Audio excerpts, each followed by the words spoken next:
Seja bem-vindo, seja bem-vinda a mais um episódio do podcast Por Trás do Impacto, o podcast da Água Social. E você já sabe, a Água Social é a maior escola para o empreendedorismo socioambiental do Brasil. Nós damos treinamentos e formações para empreendedores e empreendedoras de organizações sociais, projetos sociais, ambientais, negócios de impacto. E aqui no podcast é um espaço para nós conhecermos as histórias, os bastidores e sabermos o que as empresas, os institutos e as fundações estão fazendo para fomentar o impacto positivo no Brasil. Eu sou a Fabiola Mello e vou começar fazendo a minha audiodescrição de hoje. Eu sou uma mulher de quase 50 anos, de pele parda, cabelos castanhos escuros, eles são cacheados, são compridos. Eu estou usando hoje uma blusa azul. Atrás de mim tem um mapa do Brasil e uma porta marrom do outro lado. Hoje eu estou usando brincos prateados, brincos de argola pequenos e prateados, e estou usando óculos. E junto comigo, na entrevista de hoje, está a Jéssica. Tudo bem, Jess? Oi, Fabi, tudo bem? Oi, pessoal que está nos ouvindo. Eu sou a Jéssica, sou gestora de parcerias corporativas aqui na Água Social. Estou muito feliz de mais uma vez estar aqui participando de mais esse episódio. Vou fazer minha audiodescrição. Então, eu sou uma mulher branca, tenho cabelos loiros e longos, tenho olhos claros. Hoje eu estou usando um vestido roxo e brincos pratas. Atrás de mim tem uma parede cinza e um quadro também bem colorido. E acho que é isso. Estou muito feliz de estar aqui com você de novo, Fabi, para mais esse episódio. E vou deixar com você para que você conte aí para o pessoal quem que é o convidado especial dessa vez. Obrigada, Jess, por estar comigo mais uma vez. Hoje nós vamos conhecer as ações do Instituto Claro. E para quem ainda não conhece, o Instituto Claro já tem 23 anos de atuação e ele é à frente de responsabilidade social da Claro, que o Instituto atua nos pilares de educação e cidadania. E as ações do Instituto já impactaram mais de 80 mil alunos em projetos de educação e já foram mais de 53 mil participações em ações voluntárias. Então, hoje nós temos o prazer de conversar com o Flávio Rodrigues, que há mais de 13 anos é gerente de sustentabilidade e responsabilidade social da Claro e do Instituto Claro. Flávio, seja muito bem-vindo. Eu peço que você comece fazendo a sua audiodescrição e contando um pouquinho para a gente sobre a sua trajetória no setor de impacto. Muito obrigado. Obrigado pelo convite, Fabiola. Obrigado pelo convite, Jéssica. É um prazer para a gente estar aqui. Eu estou representando um time enorme que faz tudo isso acontecer, tanto na Claro quanto no Instituto Claro. Tenho aqui um duplo chapéu. Bom, então eu sou um homem negro de pele clara, estou sentado, tenho cabelos grisalhos, né, e tenho também a barba, uso também barba e a minha barba também é grisalha. Eu uso já óculos há algum tempo, agora estou usando um óculos preto com armação com as perninhas vermelhas aqui. Uso um fone com fio, um fone branco que está aqui no meu ouvido. Estou usando uma camisa azul marinho com uma camiseta preta por baixo. E atrás de mim tem uma parede um pouco cinza e metade amadeirada. E estou ansioso aqui para a gente bater esse papo hoje, falar um pouquinho das ações da Claro e do Instituto Claro em sustentabilidade, em responsabilidade social. Obrigado pelo espaço. Perfeito. Seja muito bem-vindo, Flávio. Vou começar aqui já com a primeira pergunta, e aí também, se você quiser ir contando, né, ao mesmo tempo, um pouquinho da sua trajetória, mas vamos lá. Então, Flávio, é comum que as empresas elas tenham ações e gestões separadas entre ESG e o investimento social privado ou filantropia, né? No caso da Claro, o Instituto ele faz parte do pilar S do ESG e você atua em ambos, certo? Então, como que funciona esse modelo? Eu queria que você contasse um pouquinho para a gente. E o planejamento e as decisões do Instituto, eles ficam vinculados aos objetivos da área de ESG da Claro? É uma perguntona, né, Jéssica? Uma pergunta com várias perguntas dentro, mas vamos lá.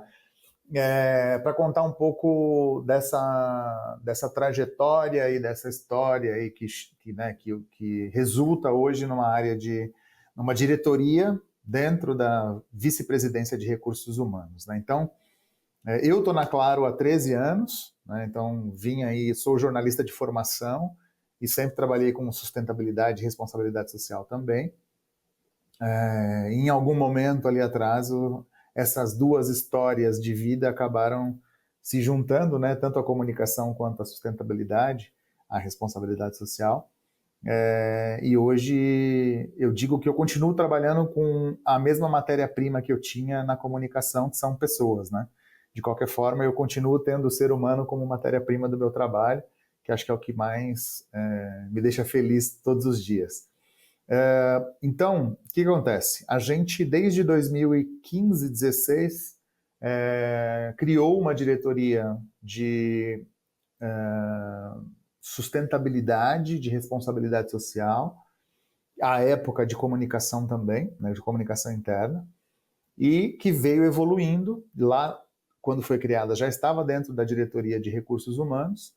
Há pouco tempo atrás, cerca de um ano mais ou menos, essa diretoria de recursos humanos virou uma vice-presidência de recursos humanos e a nossa diretoria também cresceu.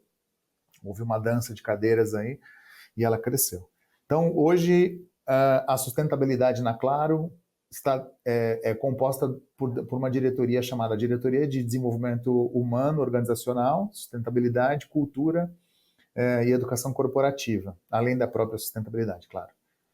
E a gente está dentro da VP de Recursos Humanos, né? Então, eu respondo diretamente para a Daniele Gomiero, que é a nossa diretora, que, por sua vez, tem também ali 2 chapéus, né, para trabalhar todos os dias. Ela acaba respondendo também para a VP de Recursos Humanos, para o VP de Recursos Humanos, o Rodrigo André, e também diretamente para a presidência da Claro, porque o presidente da Claro é o presidente do Instituto Claro também, né? Então, o José Félix, que já está com a gente há bastante tempo aí, na presidência do grupo, é também o presidente do Instituto Claro.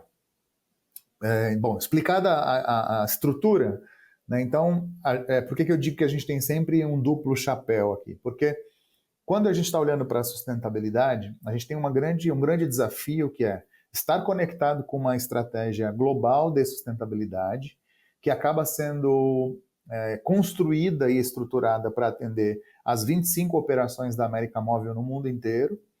Quando ela chega no Brasil, ela sofre o que a gente chama aqui dentro de uma tropicalização dessa estratégia para, obviamente, o local, para o Brasil, para o nosso país, levando em consideração todas as nossas idiosincrasias, né, todas as nossas singularidades para que essa estratégia aconteça.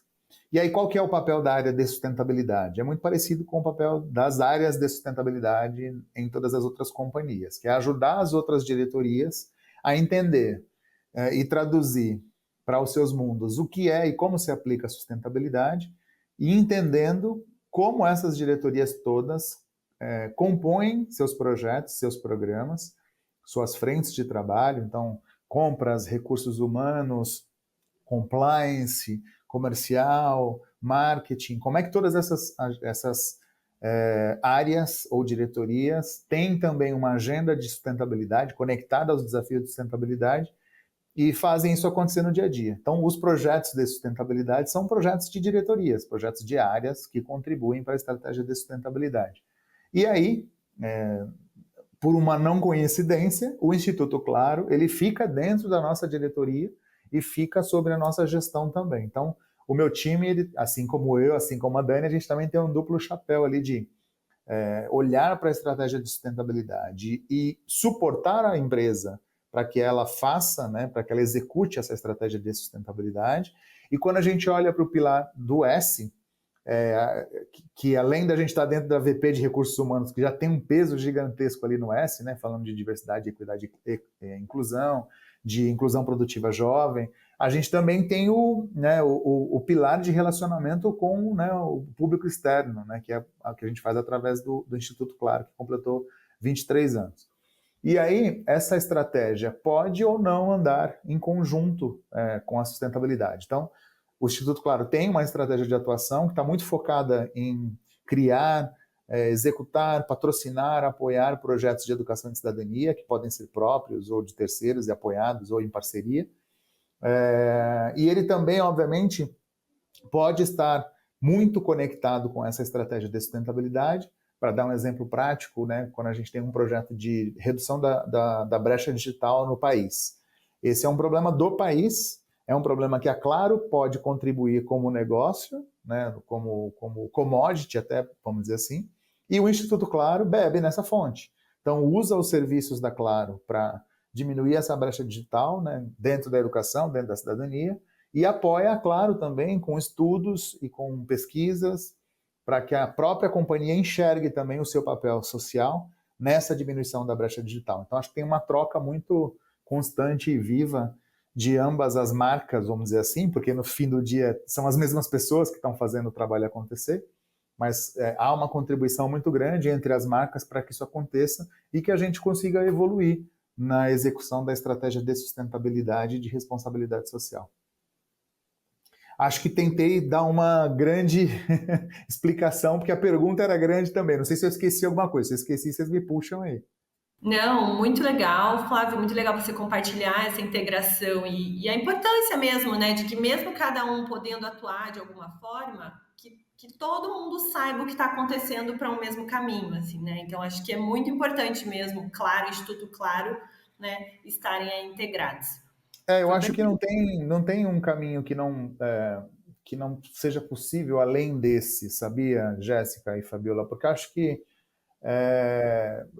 num primeiro momento já soaria um pouco estranho, né, que cada um fizesse uma coisa por si só, andasse com suas próprias pernas. Naturalmente, obviamente, a gente não tem um orçamento do negócio, né, não faz nem sentido isso na vida, mas eu acho que cada vez mais a gente vê os exemplos de que fundações e institutos nascem também para ajudar o negócio a entender, né, seu lugar no mundo e no seu lugar, o seu papel social, ambiental e de governança no mundo, para que ele possa devolver para a sociedade aquilo que a sociedade está contribuindo, né, para a evolução do próprio negócio. Então, acho que as cabeças do social aqui dentro ajudam, né, e provocam dessa forma, né, do social e da sustentabilidade, que é o que a gente faz. Ótimo. Do que você falou, eu achei 2 pontos muito interessantes, né? O primeiro é que a gente costuma ver nas grandes empresas o ESG vinculado à área de comunicação. Isso é muito comum. E o de vocês, a VP, é uma VP de RH. E aí ela consegue ter essa visão realmente para o ser humano, sobre o ser humano e para o ser humano, né? Nos 2 chapéus em que ela atua. E isso promove, eu imagino, né, um vínculo entre as áreas mais fortalecido e até uma visão mais positiva de atuação, porque, como você falou, né, um instituto traz para o negócio olhares externos, mas mesmo lá dentro, ela tem 2 áreas diferentes que têm esses olhares e quando eles se cruzam, a tendência é potencializar as ações. Acho que você tocou num ponto que é crucial para a gente, Fabiola, porque até esse quadrinho aqui, que não está dando para eu mostrar muito, mas está atrás de mim, que é o famoso MVVJ da Claro, né, que é a missão, visão, valores, jeito de ser da Claro, está aqui bem atrás de mim. Aqui. Eu sentei numa posição muito ruim aqui que não dá para ler, mas está tudo bem. A gente ficou muito feliz que 2 grandes valores foram incorporados na criação desse quadro de valores da Claro, né? Um deles já era certo que aconteceria, que são as pessoas, e sem elas e para elas, sem elas a gente não tem como fazer o que a gente faz, e para elas é tudo aquilo que a gente faz o que precisa ser feito. Então, quando você olha pelo olhar do negócio ou o olhar da sustentabilidade, as pessoas estão no centro. Então, quando eu olho para o negócio, se eu olho para dentro, as pessoas aqui dentro são a razão de existir da empresa, né? Assim, a Claro são as pessoas, né? Não tem essa... A marca não existe na parede por si só e se tirar as pessoas ela fica existindo e vai continuar funcionando, né? Até que se montem robôs que façam isso sem a necessidade de pessoas, por enquanto isso não é possível. E o contrário também, né? Assim, quando você olha para os clientes, o cliente é a razão de ser dessas marcas também. Então, quando você olha para o negócio, tanto para dentro quanto para fora, a gente está olhando para as pessoas. Quando você olha para a sustentabilidade, é a mesma coisa. Né? Assim, quando você está falando de sustentabilidade, você está falando de garantir direitos humanos para essa geração e para as próximas. Né? E, obviamente, recursos naturais para que esses direitos humanos sejam garantidos lá na frente também. Então, uma coisa você matou a pau, que é pessoas. A outra foi que a gente ficou muito feliz que os tomadores de decisão da empresa também tomaram a decisão de incluir sustentabilidade como um valor. E isso nos deixou muito felizes, porque você está ali do lado de, tem pessoas, honestidade, sustentabilidade, mais outros valores, mas sustentabilidade e pessoas estão ali. Então, de largada, a gente já ganha uma força enorme, né, com isso, com esse quadro, que não é um quadro que virou horizonte, né, que virou paisagem, que está pregado na parede, que ninguém dá importância para isso. Aqui na Claro, pelo contrário. A gente usa isso para absolutamente tudo. Assim, né? Se tudo que a gente faz não responder a todos os nossos valores que ali estão, primeiro que não vai nem conseguir ser executado. Né? Assim, não vai passar lá no border. Né? As pessoas, mas peraí, não está conectado ali com pessoas, não está conectado com sustentabilidade, com honestidade, com cliente. Cliente também é um valor. Então, e inovação é outro. Né? São 5 valores. Então, deixa eu ver se eu não estou esquecendo nenhum. Senão depois puxam a minha orelha, né? Não estou esquecendo de nenhum, não. Cliente, inovação, honestidade, pessoas e sustentabilidade. Olha só. A memória está boa ainda. Então, eu acho que é a junção disso tudo que faz, né, com que a Claro seja tão grande, que o Instituto Claro tenha uma história de 23 anos e faça projetos para fortalecer a nossa atuação. É isso aí. E considerando essa integração, né, que existe, em termos práticos, como é que as atuações sociais estão divididas, né, entre Claro e Instituto Claro? Quais são os projetos permanentes de cada um, né? Quais são os carros-chefes que cada frente segue ou conduz? Tá, vou tentar separar, então, nessa divisão dentro do pilar social. Né? Então, dentro do pilar social, como vocês sabem, atuam nisso todos os dias, você tem lá uma grande entrega que pode ser feita por uma fundação ou um instituto de uma marca, né, que está normalmente muito ligada ao relacionamento dessa marca ou dessas marcas com o seu público externo, né, ou com as pessoas que podem ser beneficiadas onde essa marca atua, né, nas localidades ou regiões onde essa marca atua. E aí, quando a gente fala desta parte especificamente, a gente está falando do Instituto Claro, que está exercendo e executando a sua estratégia em educação e cidadania. E aí, segura um pouco, que eu vou voltar aqui depois.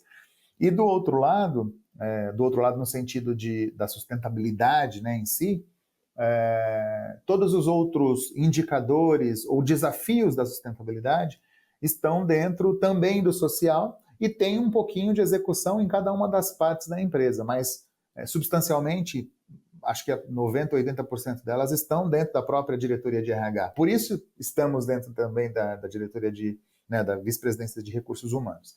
Então, para dar 2 exemplos práticos assim de desafios da sustentabilidade que estão muito próximos a gente e que são carros-chefe hoje dentro da companhia. A presença de pessoas negras, pretas e pardas na companhia e também em cargos de liderança. Então, a gente está buscando isso, está buscando, junto com o Pacto Global, junto com a ONU, né, até 2030 e até 2050, a gente conseguir um equilíbrio maior possível, né, o tão sonhado 50%, né, 50-50, né, como diria nos filmes por aí, mas 50% homens, 50% mulheres, mas também uma presença muito grande de mulheres e homens negros, né, em cargos de liderança e também na companhia. Do lado, a gente tem um outro desafio, que também é um desafio que está todo mundo buscando, que é mulheres na liderança. Como é que a gente consegue, mulheres na alta liderança, me desculpe, como é que a gente consegue, com todos os projetos internos, a aceleração, né, do reconhecimento dessas mulheres que já estão junto com a gente aqui dentro, mas que precisam alçar assumirem novos desafios e alçarem suas carreiras para alta liderança, para os tomadores de decisão, cargos de direção para cima. Então, quando a gente está olhando dentro do pilar social, tem esse grande desafio para o público interno. além de, óbvio, o desafio de contratação e retenção de pessoas com deficiência, de menor aprendiz, e um outro que acho que brilha um pouco os nossos olhos, assim, e que a gente tem conseguido, não que os outros a gente não tenha conseguido, né, porque todos os outros a gente também está conseguindo, mas tem um que a gente está muito acelerado, que é na inclusão produtiva jovem, e a gente vem conseguindo fazer muita coisa, né, com isso. Isso falando especificamente de sustentabilidade, olhando para dentro, né, no pilar social. Quando eu olho no pilar social para fora, a gente tem, dentro da educação, por exemplo, dois grandes projetos, assim, né? Posso até chamar de programas pelas frentes que ele já tem, pelos projetos que já tem dentro desses programas. São, por exemplo, um que está focado muito no empreendedorismo real e não, né, no trabalho precário, né? Mas no empreendedorismo real, né, que é a Campus Mobile, que inclusive acabamos de lançar a 13ª edição. E aí, muito resumidamente, porque teria que ter um outro programa para falar só de Campus Mobile, mas muito resumidamente, é um programa que envolve inovação e tecnologia, mais sustentabilidade, e fomenta a criação de soluções para smartphones e também para tablets, em 6 grandes categorias, para dar um exemplo aqui, saúde, diversidade e educação. Então, jovens que estão dentro da universidade ou acabaram de se formar, ou estão no mestrado ou no doutorado, vêm para cá, postam, né, enviam suas ideias de soluções para problemas que precisam ser resolvidos dentro dessas 6 grandes categorias, e eles começam a passar por uma jornada gigantesca, né, de avaliação, para chegar num momento de pitch de avaliação de suas ideias, e aí normalmente você tem a entrada de uma ideia numa ponta e uma startup saindo na outra ponta. Então você tem o empreendedorismo na veia, assim. Então o cara tem uma ideia, mas do outro lado ele sai com uma empresa montada, de pé, já provavelmente pronta ou quase pronta para buscar investimento no mercado. E isso é muito legal, porque você de fato está dando a possibilidade dessas pessoas, se quiserem, empreenderem a partir de das suas ideias, daquilo que querem fazer. Então isso está muito ligado ao mundo do trabalho, empreendedorismo e educação também. Convido vocês a conhecerem, inclusive se quiserem divulgar as inscrições, elas ainda estão abertas, né, por um tempo aí pela frente, vão nos ajudar bastante a atingir o público que a gente precisa. Dentro da educação ainda, a gente tem, por exemplo, uma parceria com o Unicef dentro do Trajetórias de Sucesso Escolar. E ali a gente está indo num problema mais, vamos dizer, tradicional da educação brasileira, que é o problema da distorção idade-série. Basicamente, jovens e crianças que têm 2 ou mais anos de atraso em relação à sua idade, em relação ao ano que deveriam estar. E aí o Unicef nos procurou em 2017, 2018 mais ou menos, e disse, olha, a gente precisa de um parceiro estratégico no Brasil para enfrentar isso. Vocês topam entrar com a gente? Desde lá até aqui, né, já renovamos nosso contrato pela segunda vez, acho que a gente vai para 10 anos, né? Em 2026 vai para 2028, desculpa. Vai para 10 anos de contrato já, a gente já tem bastante tempo de contrato com o Unicef, e a gente vem conseguindo, num trabalho de criação de boas práticas, de metodologia, a diminuir esse índice que assola tantos jovens, tantas crianças no Brasil, e que normalmente empurram essas pessoas para a informalidade, para a criminalidade e até para a perda de suas vidas, né? Porque normalmente se você perder esse jovem ou essa criança, ele vai retornar lá no EJA, vai entender que isso não é para ele ainda, que a escola não é para ele, né? Um entendimento errado, vai acabar saindo da escola e aí a gente já sabe o que vai acontecer, né? O caminho não é tão bom dali para frente. Isso na educação. Quando a gente olha para a cidadania, acho que um bom exemplo é o nosso programa de voluntariado corporativo, né? Que é tocado pela marca Instituto Claro, mas que tem como participantes todos os colaboradores da Claro e das empresas do grupo, né? Que são algumas. E aí, para vocês terem uma ideia, só no ano passado, só em 2023, foram 11 mil participações. É muita coisa, né? Tem 40 mil colaboradores aqui, né? Então tem muita gente participando, muita gente fazendo ação de voluntariado, muita gente buscando atender pessoas em vulnerabilidade social e levar desenvolvimento para essas pessoas, desenvolvimento humano para essas pessoas. Então, acho que é um pouco isso. Eu falo muito, viu, gente? Se vocês quiserem, vocês vão me cortando aí, vai puxando, tem que ser um diálogo aqui.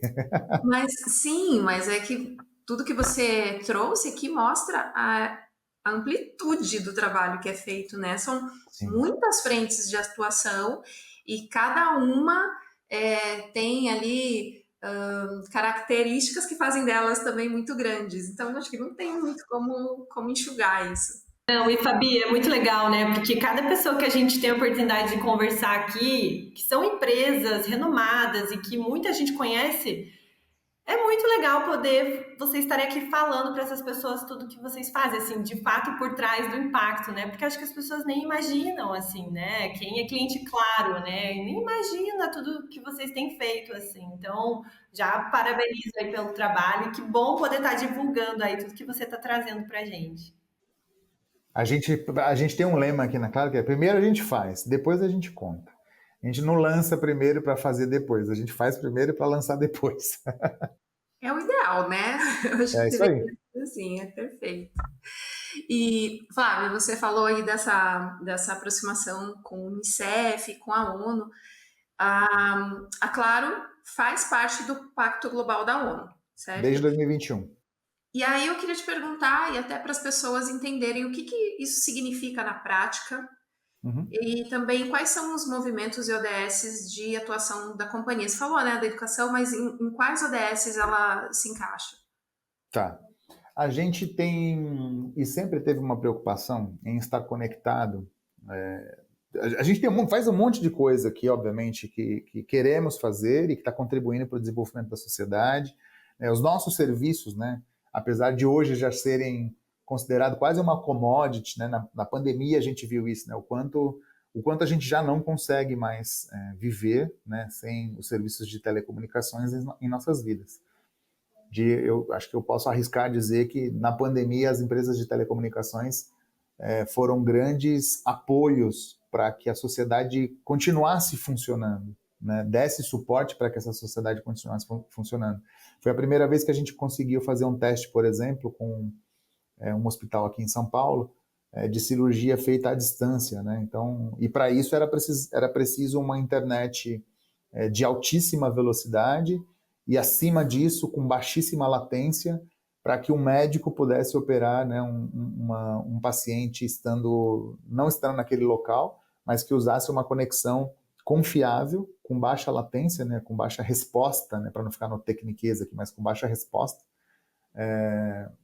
baixo intervalo de resposta entre o envio de um comando e o recebimento desse comando do outro lado, e isso foi possível ser feito, né? Então, e a gente sempre teve uma preocupação muito grande em também estar conectado com grandes desafios, né? Seja do país, sejam globais. Então, desde 2021, a gente começou a fazer parte do Pacto Global, da rede Pacto Global, que hoje já é a segunda maior rede no mundo, né?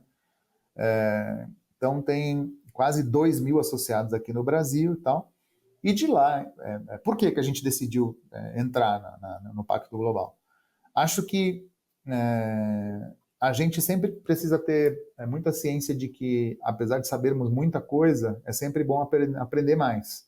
E vimos na entrada, né, ou na aproximação com o Pacto Global, a chance de estarmos perto de uma grande rede que também está fazendo acontecer, né, dentro de suas empresas, fundações, institutos ou organizações da sociedade civil, as nossas que lá estão também, ou até de pessoas físicas que estão participando, que são influenciadores lá de algum tema, né, ou de alguma forma. Então, a gente decidiu entrar para aprender, mas também para ensinar, para mostrar aquilo que a gente está fazendo e que é muito bacana, né, no social, na governança e no ambiental. Então, a gente decidiu nas 5 plataformas possíveis de participar, mas a gente está em 4 delas, não, desculpa, das 6 plataformas, se não me engano, agora me falhou a memória, depois vocês me ajudam, se é 6 ou 5 plataformas, mas a gente está em 4 plataformas. Então, a gente está em ação para comunicar e engajar, como é que a gente trata a sustentabilidade e os 10 princípios do Pacto Global de uma forma coerente e correta, não só na execução, mas dentro da comunicação e no engajamento também. Na ação anticorrupção, né? Então, na plataforma de governança e anticorrupção, na plataforma de direitos humanos também, e além da plataforma de direitos humanos, da ação pelo clima. Então, a gente está nessas 4 plataformas. Em cada uma delas, a gente tem um tomador de decisão e uma pessoa que é apoio desse tomador de decisão dentro da plataforma. Então, para dar um exemplo, dentro da plataforma de direitos humanos, estamos Dani e eu, né? Então, a diretora de DHO, sustentabilidade e cultura, e eu, gerente de sustentabilidade e responsabilidade social. Na plataforma de direitos de ação pelo clima, a gente tem o nosso Hamilton Silva, que é o nosso diretor de infraestrutura e administrativo. E por que ele? Porque ele é o dono, dentro da Claro, do maior programa privado brasileiro de energia e geração distribuída de energia, né, que é o Energia da Claro. Não sei se vocês sabem, mas a gente tem 100 usinas produzindo energia limpa e sustentável, que abastece a Claro em 75% da energia que ela consome hoje. Então, já existem estados no Brasil onde a Claro opera 100% com energia renovável. Mais que isso, em que seus clientes estão usando serviços que são 100% limpos, feitos com energia 100% limpa. Ou seja, você já está utilizando um sinal de internet no seu celular ou um sinal de internet na sua casa que é proveniente de energia 100% renovável e limpa. Então, ele está lá para contar isso tudo. Dentro da plataforma de anticorrupção, a gente tem o José Rolando e o Adriano Martins, que são as pessoas que são de governança e compliance da Claro, e levam para lá toda a nossa experiência ali dentro. E, em comunicação, a gente tem a Anne Lopes, que é a nossa diretora de comunicação e marketing, né, responsável pela marca Claro e pelas marcas do grupo, junto com a Letícia, que é aí do nosso time de sustentabilidade, olhando em como é que a gente comunica melhor tudo isso que a gente precisa comunicar. Quando a gente olha para as ODS, a gente basicamente está focado em algumas dessas ODS, né? Então, acho que a educação, já acabei te falando, né? Educação de qualidade é uma delas. A gente trabalha, inclusive, educação de qualidade e trabalho decente, que é um outro ODS que a gente está muito conectado, dentro de um projeto do Instituto Claro chamado Diálogos Transformadores, que a gente vai ter esse ano novamente no final do ano, e vai para a 7ª edição já, estamos construindo ele agora. Vocês já estão mais que convidadas, só que é no Rio de Janeiro, então preparem aí as passagens para irem para lá, acho que vocês estão as 2 em Curitiba, se não me engano. Eu acho que a gente está olhando muito para a redução das desigualdades, a gente está olhando muito para parcerias estratégicas, né? Então, se não me engano é o 16 ou 17, acho que é o último, o ODS 17, para parcerias estratégicas, para entender como é que a gente constrói uma sociedade melhor a partir daquilo que já existe, né? Então, como é que a gente deixa um pouco o ego de lado, mas se junta com outros setores para construir soluções que possam elevar o nosso nível de entrega como empresa, né? Como empresa responsável, sustentável e que está olhando de forma séria para a sustentabilidade, para a responsabilidade social. De novo, né? 1 hora para a gente falar aqui é pouco, né? Mas vamos lá. Ai, Flávio, que incrível. Parabéns novamente. Cada hora que a gente falar um pouquinho, a gente vai descobrir algo a mais aí de vocês, e isso é muito bacana, né? E eu acho que isso que você falou, né? Ensinar, aprender, e eu acho que a gente só vai conseguir impactar cada vez mais, resolver problemas, né, e desafios que a gente enfrenta se a gente se unir a outros parceiros mesmo, né? Então, acho que Isso aí. ser signatário do pacto é muito importante mesmo. Demais. Flávio, mudando um pouquinho de assunto, mas acho que seguindo a mesma linha, assim, né? A gente viu no seu LinkedIn que você conta lá que você nasceu, né, numa favela. Então a gente entende que você deve conhecer muito de perto algumas das realidades, justamente que você trabalha, né, que você convive hoje e você busca transformar, né? E aí, contando com essa experiência de vida que você tem, você encontra mais espaço para propor, executar as ações sociais que sejam mais conectadas com o que realmente fazem a diferença lá na ponta? Você acha que isso agrega valor, né, na sua atuação, principalmente na Claro, no Instituto? Olha, foram me stalkear, né? Foram lá no LinkedIn, muito bem. Que isso, é a coisa mais normal do mundo. Sim, eu nasci no Capão Redondo, morei minha vida inteira lá, saí do Capão Redondo com 35 anos quando eu casei. Sim, eu casei mais velho, morei com a minha mãe, com a minha família até essa idade, porque ajudava também muito a prover minha casa, ajudo até hoje, né? Minha mãe é nossa rainha lá, como a gente diz, né? Eu sou o único homem e o filho caçula de 4 irmãos. Tenho 3 mulheres acima de mim. Sou o único homem e o caçula. Então, sim, sou um pouco bajulado, sou um pouco mimado pelas minhas irmãs e pela minha mãe. Minha mãe se separou do meu pai, eu tinha acho que 3 ou 4 anos, era super novinho e tal. Meu pai era um homem negro, meu pai disse era porque ele já faleceu em 2013. Minha mãe é uma mulher branca. Ambos, né, emigraram dos seus estados para cá. Minha mãe é uma mulher nordestina de Alagoas, meu pai um homem mineiro, um homem negro mineiro que veio aqui.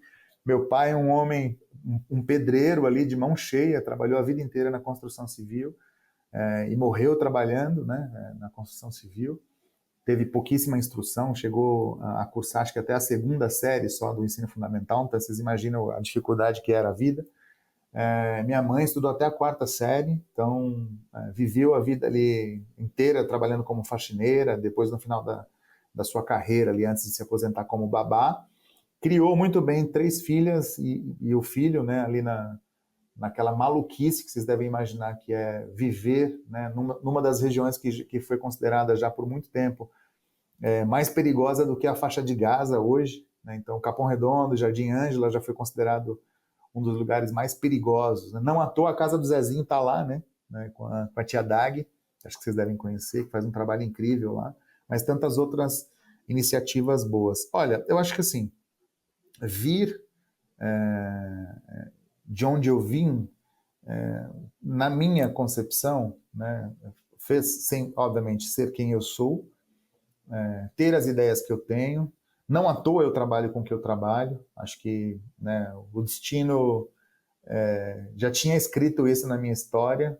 Eu estou só devolvendo um pouco do que a vida, acho que me entregou para né, São Paulo, para o Brasil, para o meu país, que não foi tão bacana comigo a vida inteira, né, mas eu não vou devolver com pedradas e essas coisas, né? Eu vou devolver com desenvolvimento, com educação, com amor, inclusive, para as pessoas que precisam e estão passando ou já passaram por algo como eu passei, né? Com escassez, passei fome. Então, foi uma loucura. A vida foi uma loucura. Não foi fácil, não. Mas estou aqui, estou fazendo o meu trabalho. E isso acaba, de certa forma, me dando uma possibilidade. Não sou melhor do que ninguém, tá? Não quero parecer melhor do que ninguém aqui, de verdade. Mas isso me dá, de certa forma, certa autoridade, ou como gostam de dizer hoje, né, lugar de fala, de alguém que já morou e não foi pouco tempo, foi mais da metade da sua vida, né? Eu tenho 47 anos, faz só 12 anos que eu não moro no Capão Redondo, né? Então eu vivi a minha vida inteira. E tem uma outra coisa, né? O Mano Brown, né, do Racionais, que eu sou um dos meus ídolos, né? Eu sou super fã e tal, diz uma coisa muito interessante: você pode sair da favela, mas a favela nunca vai sair de dentro de você. E isso é importante que aconteça, né? Então, para as pessoas que moraram em favela, para as pessoas que passaram pelo que eu passei, porque isso faz com que você nunca perca a sensibilidade necessária no seu olhar para entender a dor da pessoa que você está enxergando, né? Da pessoa que você está vendo do outro lado. Empatia não é você olhar e sentir, é você ter a capacidade de se colocar completamente no lugar do outro. Mas como 2 corpos não ocupam o mesmo lugar no espaço, já diria a física, você precisa ter uma capacidade muito latente e muito compreensiva de como é que eu tento ocupar, de alguma forma, o lugar que aquela pessoa está, um lugar de dor, de vulnerabilidade, de necessidade, sem colocá-la num lugar de humilhação e despertando nessa pessoa todo o potencial que ela tem lá dentro, né? Todo mundo tem um potencial gigantesco.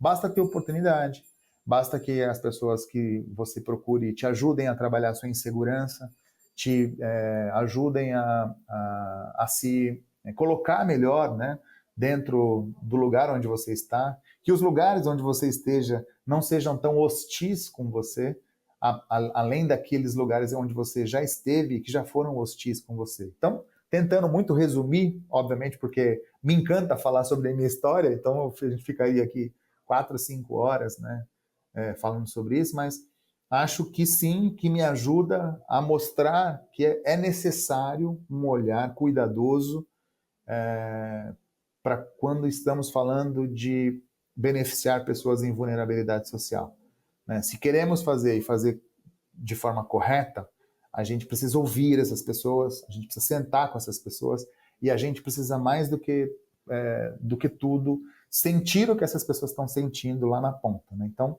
acho que, felizmente ou infelizmente, eu já estive nesse lugar e posso falar um pouco sobre como né, ser essa pessoa. É isso, estou devolvendo para a sociedade agora tudo de bom que eu gostaria de ter tido e não tive, e estou contribuindo para que isso chegue nas mãos de quem precisa chegar.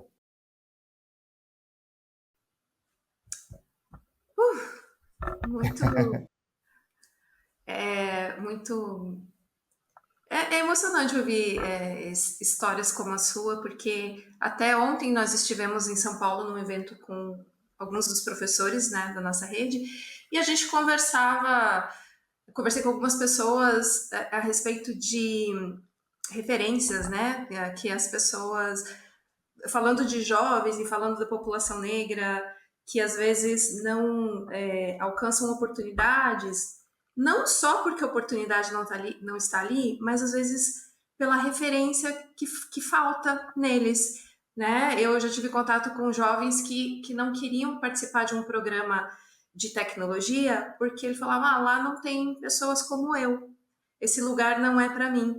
Então, quando a gente consegue mostrar para eles e alguém com quem eles se identificam, consegue levar essa referência para eles, olha lá, tem alguém como eu naquele lugar, isso faz muita diferença. E também eu acho que explica muita coisa, né? Não é, às vezes a gente ouve, infelizmente, é falta de interesse, é falta de vontade, e como você falou ali, né? Alguém orientando, alguém empoderando, faz total diferença. Não, às vezes você só vê quando você chega num lugar e você vê a maçaneta sendo aberta, para você já tem um outro significado, né? Do lugar onde a gente está vindo tem um outro significado. É você entender que você pode sentar na mesa, que você pode comer, que você pode falar, que você vai ser ouvido, que você vai ser enxergado. A gente, durante muitas décadas no Brasil, não que isso ainda não aconteça, mas eu acho que já foi mais violento e virulento a invisibilidade das pessoas em vulnerabilidade, né? A gente, durante muito tempo, a gente quis esconder essas pessoas, né? Apesar de sermos a maioria, né, e me coloco dentro disso, porque ainda sou uma pessoa em vulnerabilidade nesse sentido, somos a maioria, mas somos invisibilizados, né? Não somos colocados, né, à frente, né? Cara, a gente faz política, a gente faz educação, a gente faz uma sociedade civil para as pessoas todas. Não, se faz para um pedaço da sociedade, né? Então, eu acho que quando você deixa de ser invisível, você passa a ser cidadão de verdade, sabe, Fabiola? E acho que isso faz uma grande diferença, porque você nota que você existe. Uhum. É isso. Puxa, como você falou, a gente poderia ficar aqui muito, muito tempo conversando e aprofundar um pouco mais em alguns temas, mas infelizmente a gente tem o tempo aqui do episódio, e aí, por isso eu vou para a última pergunta. Para finalizar, Fábio, eu queria que você contasse para a gente em que lugar a Claro e o Instituto se encontram hoje em termos de responsabilidade social, no caso da Claro, né? Em termos de responsabilidade social e ambiental hoje, e onde ela pretende chegar futuramente.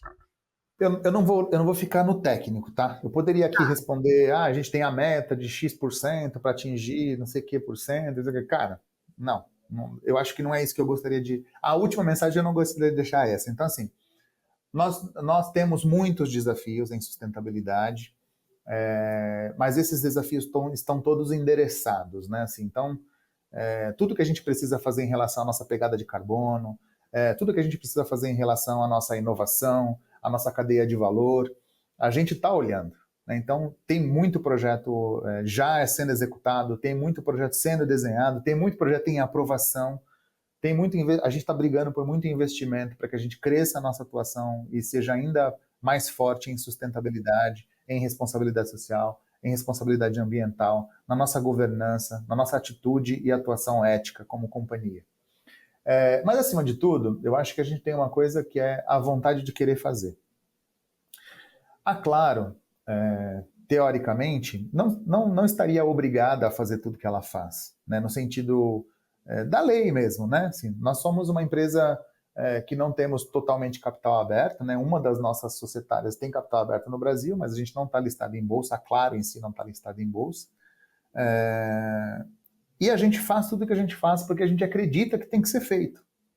Eu acho que esse é o grande, esse é o grande desafio, esse é o grande recado e o grande desafio, sabe? A gente faz porque o presidente da Claro acredita, os VPs da Claro acreditam, os investidores acreditam e as pessoas acreditam.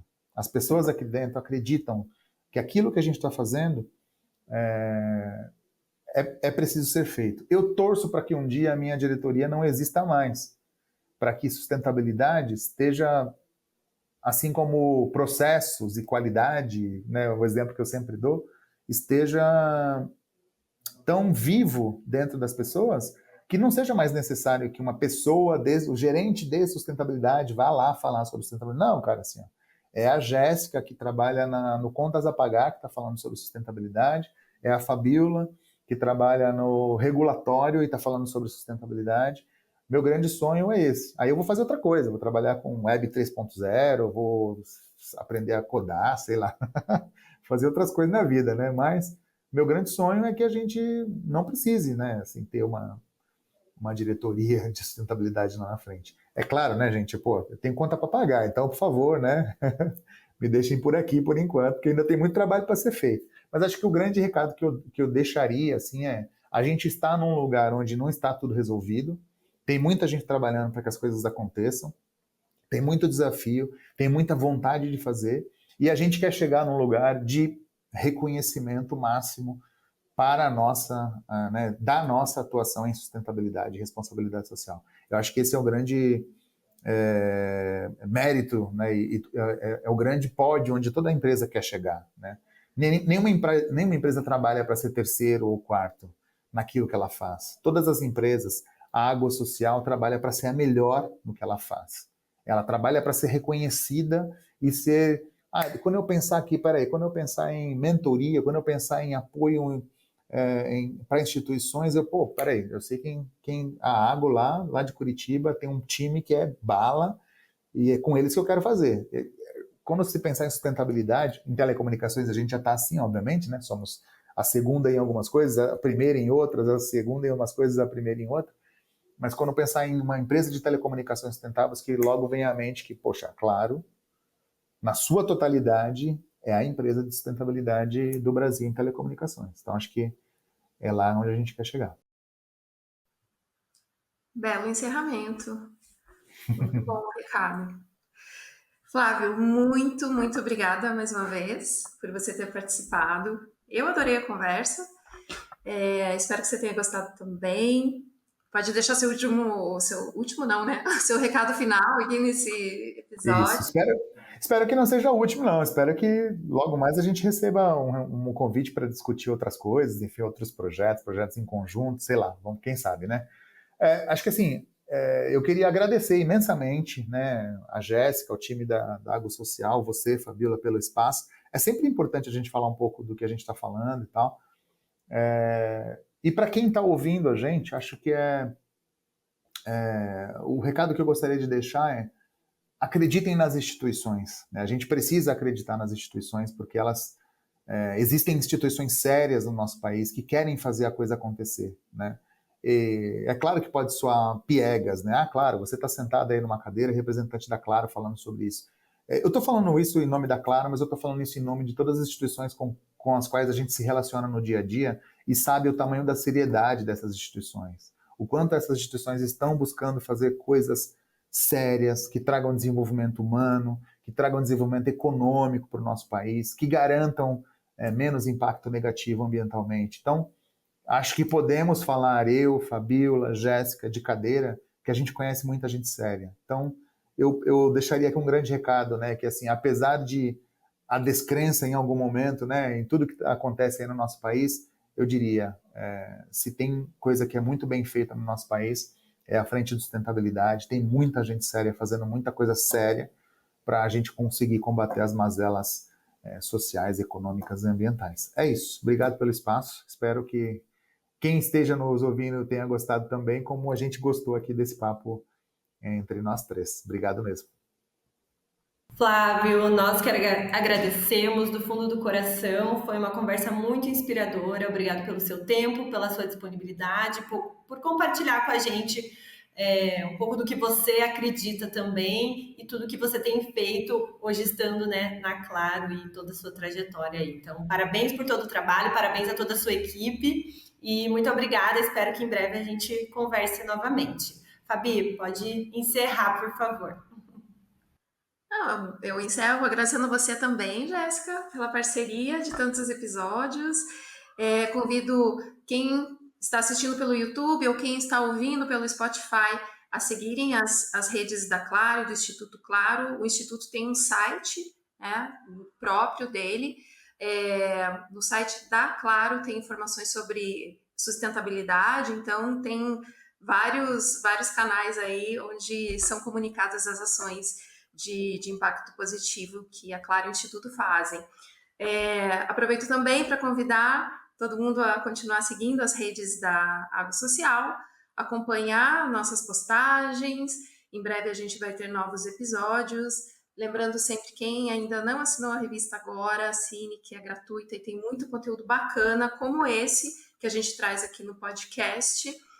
E agradeço aí quem ouviu até o final. Espero encontrar vocês no próximo episódio. Obrigada, gente. Tchau, tchau.